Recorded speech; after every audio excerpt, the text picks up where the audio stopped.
اور گلٹ، پچھتاوا، یہ پشیمانی، میں نے کیا کیا، یہ اندر کا کانٹا ہے، یہ ذات کو چبھتا ہے۔ سب سے زندگی اگر مشکل ہوتی کسی کی تو وہ غیرت کے قتل کرنے والی کی جیل میں ہوتی۔ خوشی کے فیصلوں کو منع کیا گیا، غصے کی حالت، غم کی حالت میں فیصلہ کرنے کو منع کیا گیا۔ کیوں کیا گیا؟ کہ وہ بعد میں پچھتاوا بن جاتے ہیں۔ توبہ کی ابتدا ہے ندامت، ندامت سے توبہ۔ آپ کو غلطی کرتے شرم نہیں آئی تو معافی مانگتے کاہے کی شرم؟ سر کچھ لوگ ہمیشہ گلٹ میں رہتے ہیں اور گلٹ کے بوجھ تلے ہی ساری زندگی گزار دیتے ہیں۔ سر اس گلٹ سے کس طرح باہر آیا جائے؟ اچھا شعیب صاحب، یہ سوال میرا خیال ہے ینگسٹرز کو، بلکہ ینگسٹرز کیا ہر ایک، اگین ہمارے کوشچنز یہ ضرور بتاتے چلیں کہ سارے وہ سوال ہیں جو ہر ایک کا سوال ہے، ہر دوسرے چوتھے بندے کا سوال ہے۔ اور اس سوال جواب کی نشست کی سب سے بڑی وجہ بھی یہی تھی کہ ہم یہ سوال اس لیے پوچھیں کہ کہیں یہ سوال اور یہ جواب بے شمار لوگوں کو فائدہ دے دے۔ ایک بات یاد رکھیے گا کہ جو دین ہے، دین اس کانٹے سے بچنے کا جو راہ میں پڑا ہے، آپ کو چبھ سکتا ہے یا کسی کو چبھ سکتا ہے، ہٹانے کا حکم دیتا ہے، آپ کو بھی تکلیف نہ ہو۔ آنکھوں دیکھا کانٹا، اس پہ پاؤں نہیں رکھ سکتے آپ دیکھیں تو اسے ہٹا دیتے ہیں، کسی کو چبھے نہ۔ کچھ کانٹے ایسے ہیں جو آنکھ سے نہیں دکھتے لیکن آپ کے اندر چبھتے ہیں۔ بالکل صحیح۔ اور گلٹ، پچھتاوا، یہ پشیمانی، میں نے کیا کیا، کاش، یہ اندر کا کانٹا ہے، یہ ذات کو چبھتا ہے، یہ سائیکالوجی کو تباہ کرتا ہے، یہ آپ کی نفسیات کو خراب کر دیتا ہے۔ ایون کہ کئی دفعہ ایسے گلٹ ہوتے ہیں جو پاگل کر دیتے ہیں انسان، نارمل نہیں رہتے لوگ۔ کئی لوگوں نے ناحق قتل کیے ہوتے ہیں، ناحق قتل کرنے والا بعد میں نارمل نہیں رہتا، اکثر یہ دیکھا گیا۔ یعنی جیل کے قیدیوں میں ایسا قیدی جس نے قتل کیا ہو اور ناحق قتل کیا ہو، ظلم کا قتل کیا ہو۔ میرے کچھ محبت کرنے والے ایسے تھے جنہوں نے جیل کاٹی، باہر نکلے، میری ویڈیوز سنی، تعلق بنا، ملنے لگ پڑے، لیکچرز میں آنے لگ پڑے۔ اللہ تعالیٰ نے خیر کا رستہ دیا، انہیں ہدایت دی اور وہ اچھے رستے کے مسافر بن گئے۔ میں ان کے ساتھ ایک دفعہ ڈسکس کر رہا اپنے اس ٹولے کے ساتھ، مجھے اللہ تعالیٰ نے ہر طرح کے شاگرد دیے، تو وہ ایسے شاگرد جن کا ایکسپوجر کبھی زندگی میں جیل کا رہا ہے۔ ان دوستوں نے کمال کی بات کی، انہوں نے کہا کہ جس نے غیرت کا قتل کیا ہوتا ہے، کیونکہ اکثر ایک غیرت کے جو قتل ہیں، اللہ معافی، یہ اس بیلٹ میں، پنجاب کی بیلٹ میں بڑا کامن، اس میں ایک بڑی تعداد شک کی بنیاد پہ ہوتی ہے، یعنی اس میں حقیقت کم ہوتی ہے یا فیکٹس ریئلٹی کو دیکھے بغیر اپنے شک کو مضبوط کرتے وہ قتل کر دیتے ہیں، بہن کا، بیٹی کا، بیوی کا۔ انہوں نے کہا سب سے زندگی اگر مشکل ہوتی کسی کی تو وہ غیرت کے قتل کرنے والی کی جیل میں ہوتی ہے۔ وہ اس گلٹ سے، اس نے کیا کیا، یہ گلٹ اس کو کھائے جاتا ہے جیسے دیمک کھاتی ہے، دیمک کی طرح اندر سے کھایا جاتا ہے۔ اس طرح افغانستان کی جنگ امریکہ نے کلوز کی، لیبیا، شام، اس کے بعد عراق، یہاں کے بے شمار ایسے یونائٹڈ نیشن کے سولجرز اور امریکہ کے سولجر بالخصوص، دیکھا گیا کہ واپس جانے کے بعد ان میں سے کئی لوگ نارمل نہیں رہے۔ دیکھا گیا کہ بعد میں کئی لوگوں کو کاؤنسلنگ کی اور تھراپسٹ کی ضرورت پڑی۔ دیکھا گیا کہ ان سولجرز جنہوں نے یہاں پر اٹیکس کیے اور بندے مارے، کتنے شہید کر دیے، کتنے قتل کیے، کتنے ظلم اور جبر کے پہاڑ مسلط کیے انہوں نے، ان میں سے کتنے ایسے تھے جن کا ذہنی توازن بعد میں ٹھیک نہیں رہا۔ ریزن کیا ہے؟ یہ گلٹ، یہ پچھتاوا اور یہ کہیں نہ کہیں اپنے اندر کاش کہ یہ میں نے کیا کیا، اس وقت غبار میں، غصے میں، یا ٹریننگ کی وجہ سے، یا اسٹیٹ آف مائنڈ سے جس وقت آپریٹ کیا جا رہا ہوتا ہے، خبر نہیں ہوتی کہ ہم نے کیا کیا۔ اس لیے جذبات کے فیصلوں کو منع کیا گیا، خوشی کے فیصلوں کو منع کیا گیا، غصے کی حالت، غم کی حالت میں فیصلہ کرنے کو منع کیا گیا۔ کیوں کیا گیا؟ کہ وہ بعد میں پچھتاوا بن جاتے ہیں۔ پچھتاوے سے، گلٹ سے بچنے کے کچھ سلوشنز ہیں۔ آپ اگر دیکھیں غلطیوں کی لسٹ بناتے ہیں، آج آپ کی کچھ غلطیاں ایسی ہیں جو گناہ کے زمرے میں آتی ہے، وہ احکام جو اللہ نے آپ کو کہا یہ آپ نے نہیں کرنا، اگر وہ گناہ ہے، آپ مجرم ٹھہرے اور آپ نے اللہ کا حکم نہیں مانا، تو پھر آپ توبہ کیجیے۔ توبہ کا مطلب یہ ہے، توبہ کی ابتدا ہے ندامت، ندامت سے توبہ، بغیر اس ندامت کے احساس کے توبہ کچھ نہیں۔ یعنی کہہ لیجئے کہ توبہ کو اگر درخت کروں تو درخت کی جو زمین ہے وہ ندامت کی زمین ہے جس پہ درخت اگتا ہے توبہ کا۔ توبہ کا مطلب یہ بھی ہے کہ آپ کو پورا یقین ہو کہ میرا رب معاف کرنے والا ہے، میرا رب معاف کر دیتا ہے۔ آپ کی زندگی میں خدا نخواستہ کوئی بھی ایسا شخص، ایسا مبلغ، ایسا بتانے والا جو آپ سے یہ امید چھینتا ہے کہ رب معاف نہیں کرتا، وہ ظلم کرتا ہے، بہت بڑا ظلم آپ پہ کرتا ہے۔ پورا ایمان اور یقین رکھنا چاہیے۔ آپ جو مجھے سن رہے ہیں، آپ میں سے کوئی اگر ایسا گناہ گار ہے جس کو خیال ہے کہ رب معاف کرے نہ کرے، ابھی 2 نفل پڑھے، وضو کرے، جائے نماز بچھائے، سجدے میں سر رکھے اور اپنے رب سے معافی مانگ لے۔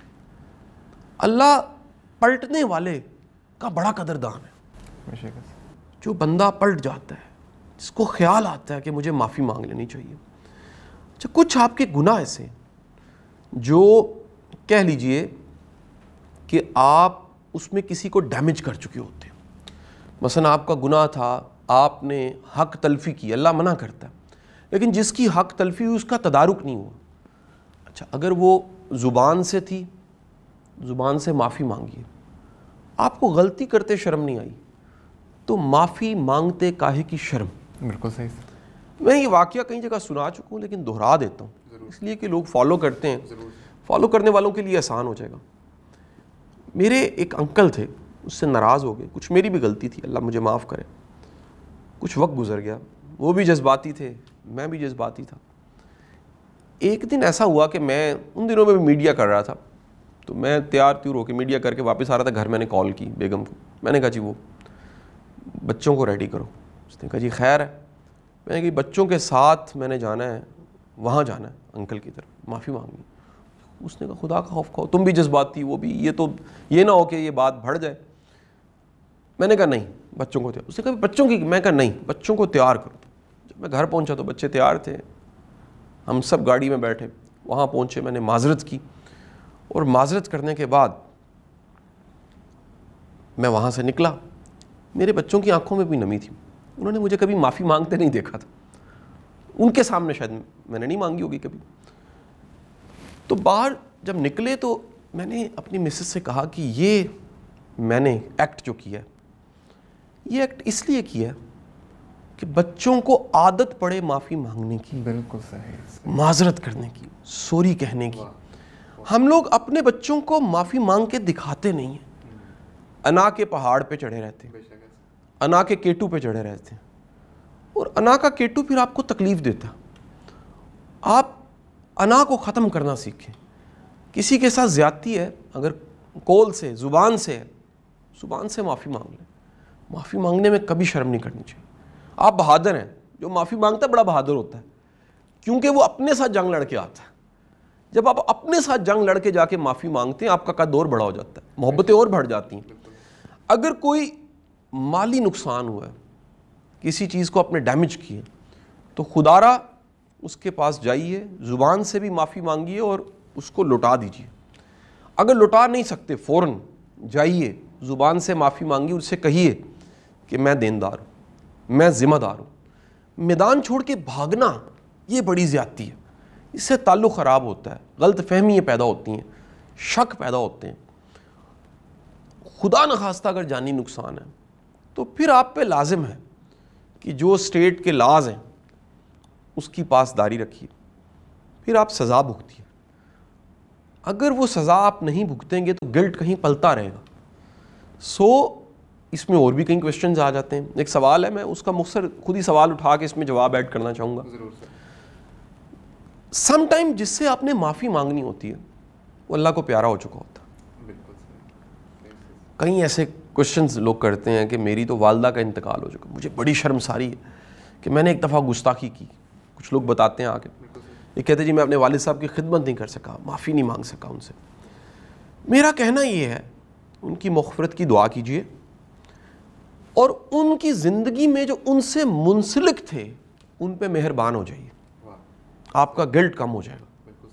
یہ بڑا میں آپ کو کین آبزرویشن سے بتا رہا ہوں کہ وہ لوگ جن کے بزرگ یا جن کے تعلق داری میں کوئی رشتہ دار وہ دنیا سے چلا گیا اور بعد میں کہیں انہیں خیال ہوا یار ہم ان کے ساتھ بڑی زیادتی کرتے تھے, یا ہم نے اچھا نہیں کیا ان کے ساتھ, یا ہم ان سے معافی نہیں مانگ سکتے, اللہ سے معافی مانگیے اور اپنے تصور میں اس سے بھی معافی مانگیے, اس کے لیے مغفرت کیجیے, مغفرت کی دعا مانگیے. مغفرت کی دعا کے بعد اس سے جو منسلک تھے, وہ جن پہ مہربان تھا, وہی کائنڈنس اپنے دل میں لے آئیے. یعنی اگر آپ کے والد اور والدہ آپ کے بہن بھائیوں پہ مہربان تھے تو آپ پہ لازم ہے کہ وہ مہربانی جو والد اور والدہ آپ کے بہن بھائیوں پہ اپنے بچوں پہ کرتے تھے پھر آپ کیجیے. اگر اپنے دوستوں پہ مہربان تھے, قربان جائیے. ہمیں سیرت سے بڑا کچھ سیکھنا چاہیے.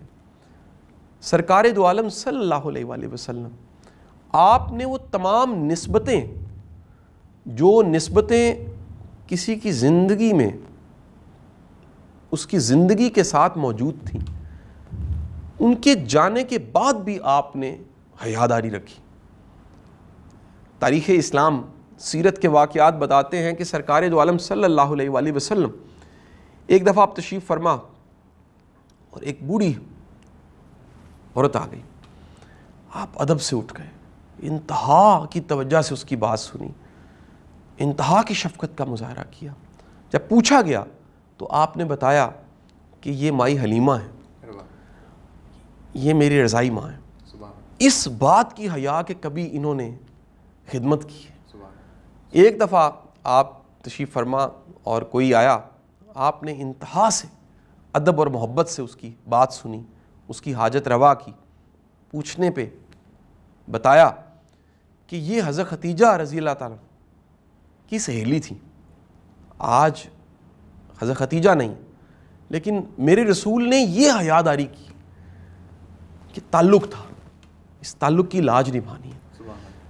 آخری ایک چھوٹی سی بات کر کے ختم کروں گا گلٹ کو. بعض اوقات آپ کی ارد گرد کی گرومنگ وہ بھی آپ کو گلٹ دے دیتی ہے. بعض والدین کو پتہ نہیں لگتا, وہ بچوں کو گناہ گار محسوس کروانے لگ پڑتے ہیں.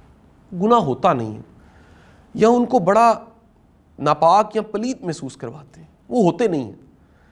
تو ایسی صورت میں بھی اس بات کو انڈرسٹینڈ کرتے خدا کے رب کے سامنے گڑ گڑا کے دعا مانگیں. یاد رکھیے جب آپ روتے ہیں تو آپ کا اندر کا جو سخت زمین ہے دل کی وہ ٹوٹ جاتی ہے, نرم ہو جاتی ہے, اور یہ نرمی پھر آپ کو رستہ دیتی ہے. بے شک سر, بہت بہت شکریہ, بہت بہت شکریہ, آپ نے ٹائم نکالا سر ہمارے لیے. میں امید کرتا ہوں ہمارے ناظرین نے شاہ صاحب کے وزڈم سے ضرور فائدہ اٹھایا ہوگا. انٹرویو دیکھنے کا ایک دفعہ پھر بہت بہت شکریہ.